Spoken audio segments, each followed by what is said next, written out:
नमस्कार। आज हम भगवत गीता के एक बहुत ही खास अध्याय 9वें अध्याय पर बात करने वाले हैं। इसे परम गोपनीय ज्ञान भी कहा गया है। जी बिल्कुल। हमारे पास परम गोपनीय ज्ञान का अनावरण से कुछ अंश हैं जिन पर हम आज चर्चा करेंगे। हाँ। तो कोशिश ये रहेगी कि इस विशेष ज्ञान का जो सार है उसे समझें। ये वही ज्ञान है जो भगवान ने अर्जुन को दिया था, क्योंकि अर्जुन उनसे ईर्ष्या नहीं करते थे। सही। ये कारण बहुत महत्वपूर्ण बताया गया है। हाँ, और इसे विद्याओं का राजा और सबसे गुप्त रहस्य भी कहते हैं। तो चलिए शुरू करते हैं। जरूर। और देखिए, ये ज्ञान इतना अहम इसलिए है क्योंकि ये हमें जो ये दुनिया के दुख है ना, हम्म। इनसे आजादी दिला सकता है। अच्छा। ये सबसे पवित्र माना गया है। हम्म। और ये सिर्फ किताबी नहीं है, इसे अम, आत्म साक्षात्कार से अनुभव किया जा सकता है। हम्म। इसे धर्म की पूर्णता कहा गया है, हम्म। हमेशा रहने वाला और खुशी खुशी करने वाला। लेकिन हाँ, लेकिन एक बात है, जो लोग इस भक्ति सेवा में मतलब इस रास्ते में विश्वास नहीं रखते, पूरी निष्ठा नहीं रखते, वो भगवान तक नहीं पहुंच पाते। ओह, और फिर वो इसी दुनिया में जन्म मृत्यु के चक्कर में वापस आ जाते हैं। अच्छा, ये शुरुआत में ही काफी अ, गंभीर बात पता चली। तो भगवान की सर्वव्यापकता की बात आती है कि वो हर जगह है, पर फिर भी अनासक्त है, अलग है। ये थोड़ा समझाएंगे। हाँ, ये देखिए, ये उनका योगम ऐश्वर्य में मतलब एक दिव्य रहस्यमयी शक्ति। वो कहते हैं, मैं अपने अव्यक्त रूप में मतलब जो रूप दिखता नहीं है, उस रूप में इस पूरी सृष्टि में हूं। हम्म। सारे प्राणी मुझ में हैं, पर मैं उनमें नहीं हूं। ये थोड़ा विरोधाभासी लगता है ना? हाँ, बिल्कुल। मतलब वो आधार है, पर खुद उस रचना का हिस्सा नहीं बनते। बिल्कुल सही। जैसे वो उदाहरण देते हैं कि शक्तिशाली हवा सब जगह बहती है, पर हमेशा आकाश में ही रहती है। आकाश उससे लिप्त नहीं होता। वैसे ही सब प्राणी उनमें स्थित हैं, पर वो इन सबसे परे हैं। वो सबके पालक हैं, पर खुद सृष्टि का हिस्सा नहीं। उनका स्वरूप ही सृष्टि का स्रोत है। कमाल है। और ये जो सृष्टि और प्रलय का चक्र है, कल्प का बनना और मिटना, इसमें उनकी क्या भूमिका है? देखिए, वो बताते हैं कि कल्प के अंत में सब कुछ मतलब ये पूरी भौतिक दुनिया उनकी प्रकृति में समा जाती है। अच्छा। और फिर जब अगला कल्प शुरू होता है, तो वो अपनी शक्ति से इसे फिर से बनाते हैं। ये पूरा का पूरा सिस्टम, ये ब्रह्मांडीय क्रम उन्हीं के अधीन है। उनके नियंत्रण में। हाँ, उनकी इच्छा से बार बार बनता है, नष्ट होता है। पर वो खुद इन सब कामों से बंधते नहीं है, बिल्कुल तटस्थ रहते हैं। जैसे एक निर्देशक। हाँ, बिल्कुल वैसा ही। भौतिक प्रकृति जो उनकी ही एक ऊर्जा है, वो उनके निर्देशन में काम करती है। लेकिन फिर ऐसा क्यों है कि जब वो खुद मानव रूप में आते हैं तो अक्सर लोग उन्हें पहचान नहीं पाते? हाँ, ये एक बहुत अहम बात है। वो कहते हैं, मूर्ख लोग मेरा उपहास करते हैं जब मैं मानव रूप में अवतरित होता हूँ। हम्म। वे मेरे परम भाव को मतलब मेरे असली दिव्य स्वरूप को नहीं जानते। ऐसे जो मोहित लोग हैं, वो आसुरी और नास्तिक विचारों की तरफ खिंच जाते हैं। तो उनकी कोशिशें बेकार हो जाती हैं। हाँ, उनकी मुक्ति की आशाएं, उनके सकाम कर्म मतलब फल की इच्छा से किए गए काम और उनका ज्ञान अर्जित करना, वो सब व्यर्थ हो जाता है। लेकिन फिर दूसरी तरफ महात्मा जन भी हैं। बिल्कुल, जो मोहग्रस्त नहीं है, वो महात्मा जन दिव्य प्रकृति के संरक्षण में रहते हैं। वो पूरी तरह से भक्ति सेवा में लगे रहते हैं। क्यों? क्योंकि वो उन्हें परमात्मा, अविनाशी और सबका आदि स्रोत मानते हैं, जानते हैं। तो वो क्या करते हैं? वो सदा उनका गुणगान करते हैं, दृढ़ संकल्प के साथ प्रयास करते हैं, उन्हें नमन करते हैं और भक्ति भाव से लगातार उनकी पूजा करते हैं। यहाँ पूजा के अलग अलग तरीकों की भी बात है, लेकिन क्या अंत में सब उन्हीं की तरफ इशारा करते हैं? हाँ, बिल्कुल। कुछ लोग ज्ञान यज्ञ से पूजा करते हैं। वो उन्हें अद्वितीय मानते हैं या अनेकों में विविध देखते हैं या विश्वरूप में पूजते हैं। अच्छा। लेकिन फिर वो स्पष्ट करते हैं कि असल में सब कुछ वही है।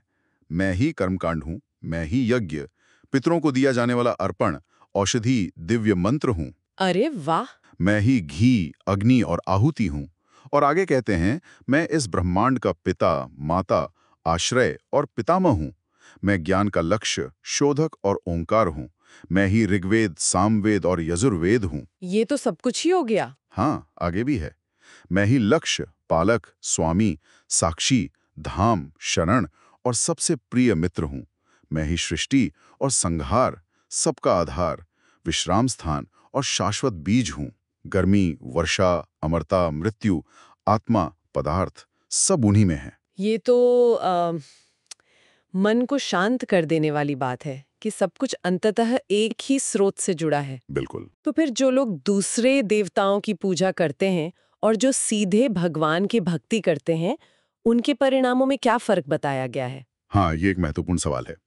देखिए, जो वेदों का अध्ययन करते हैं और स्वर्ग की इच्छा से जैसे पहले सोमरस पीते थे, वो भी अप्रत्यक्ष रूप से उन्हीं की पूजा कर रहे हैं। अच्छा, अप्रत्यक्ष रूप से। वो स्वर्ग जाते हैं, हाँ। वहां के सुख भोगते हैं। हाँ। लेकिन जैसे ही पुण्य कर्मों का फल खत्म होता है, हाँ। उन्हें वापस इसी नश्वर दुनिया में लौटना पड़ता है। ओह, परंतु जो अनन्य भक्ति से, मतलब बिना किसी और तरफ ध्यान दिए सिर्फ उन्हीं का ध्यान करते हैं, उनकी पूजा करते हैं, उनके लिए भगवान स्वयं योगक्षेम वहन करते हैं। योगक्षेम मतलब?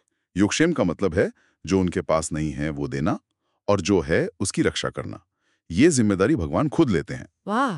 वो साफ कहते हैं कि सभी यज्ञों के भोक्ता और स्वामी केवल वही हैं। जो उनके इस वास्तविक परम भाव को नहीं पहचानते, उनका पतन होता है। और क्या ये भक्ति का मार्ग सबके लिए खुला है? किसी भी पृष्ठभूमि का व्यक्ति इसे अपना सकता है? हाँ, यही तो इसकी सबसे खूबसूरत बात है। वो कहते हैं, जो श्रद्धा से अन्य देवताओं की पूजा करते हैं, वे भी वास्तव में मेरी ही पूजा करते हैं, परंतु गलत विधि से। अच्छा। और अलग-अलग देवता को पूजने वाले उनके लोकों तक जाते हैं, पर मेरे भक्त मेरे पास आते हैं। और उन्हें प्रसन्न करना कितना आसान है। वो कहते हैं, प्रेम और भक्ति से चढ़ाया हुआ एक पत्ता, एक फूल, एक फल या थोड़ा सा जल भी मैं स्वीकार करता हूँ। बस प्रेम और भक्ति चाहिए। बिल्कुल। तो इसे अपने रोज के जीवन में कैसे उतारें? इसका प्रैक्टिकल तरीका क्या है? बहुत सीधा सा तरीका बताया है। वो निर्देश देते हैं, तुम जो कुछ भी करते हो, जो कुछ भी खाते हो, जो कुछ भी अर्पित करते हो या दान देते हो, और जो भी तपस्या करते हो, उसे मुझे अर्पित करते हुए करो। हर काम, हर क्रिया। हाँ, सब कुछ। ऐसा करने से इंसान कर्म के बंधन से और उसके अच्छे बुरे फलों से मुक्त हो जाता है। मन को इस त्याग के सिद्धांत में स्थिर करके व्यक्ति मुक्त होकर उन्हें प्राप्त कर लेगा। और भगवान की निष्पक्षता के बारे में क्या कहा गया है? क्या वो किसी का पक्ष लेते हैं? नहीं, बिल्कुल नहीं। वो कहते हैं, मैं न किसी से द्वेष करता हूँ, न किसी के प्रति पक्षपाती हूँ। मैं सबके लिए समान हूँ। परंतु जो कोई भक्ति में मेरी सेवा करता है, वो मेरा मित्र है, वो मुझ में है और मैं भी उसका मित्र हूँ। ये तो बहुत आश्वासन देने वाली बात है। हाँ, और इससे भी आगे बढ़कर कहते हैं कि अगर कोई बहुत ही निंदनीय, मतलब बुरे से बुरा काम करने वाला भी हो, पर वो भक्ति में लग जाए, तो उसे साधु ही मानना चाहिए। सच में? हाँ, क्योंकि वो अपने संकल्प में ठीक से स्थित हो गया है, सही रास्ते पर आ गया है। वो जल्द ही धर्मात्मा बन जाता है और स्थायी शांति प्राप्त करता है।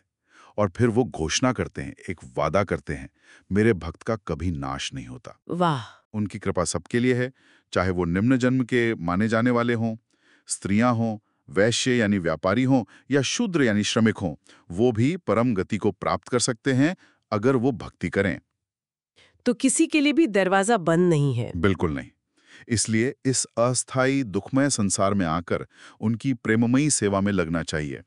मन को सदा उनमें लगाना, उनका भक्त बनना, उन्हें प्रणाम करना और उनकी पूजा करना, उनमें पूरी तरह से लीन होकर व्यक्ति निश्चित रूप से उन्हें प्राप्त करेगा। तो अगर हम इस पूरी चर्चा का सार निकालें, तो यह है कि भगवान कृष्ण की अनन्य भक्ति, मतलब सीधी और सच्ची भक्ति में अपार शक्ति है और ये रास्ता सबके लिए सुलभ है। ये मुक्ति का सर्वोच्च मार्ग है जो हमें कर्म करते हुए भी कर्म के बंधन से आजाद करता है। बिल्कुल सही कहा आपने। ये कर्मयोग का भी एक अहम पहलू है, भक्ति के साथ जुड़ा हुआ। सही। और हाँ, एक अंतिम विचार छोड़ना चाहूंगा। ये अध्याय सिर्फ मंदिर में पूजा करने की बात नहीं करता। ये इस पर जोर देता है कि हम दुनिया में रहते हुए अपने हर काम को और उस काम के पीछे की हमारी नीयत को परमात्मा को समर्पित करें। तो ये सोचने वाली बात है कि आज की इस भागदौड़ भरी जिंदगी में ये हर क्रिया को अर्पित करने का विचार हम कैसे लागू कर सकते हैं। ये एक गहरा चिंतन का विषय है। बिल्कुल।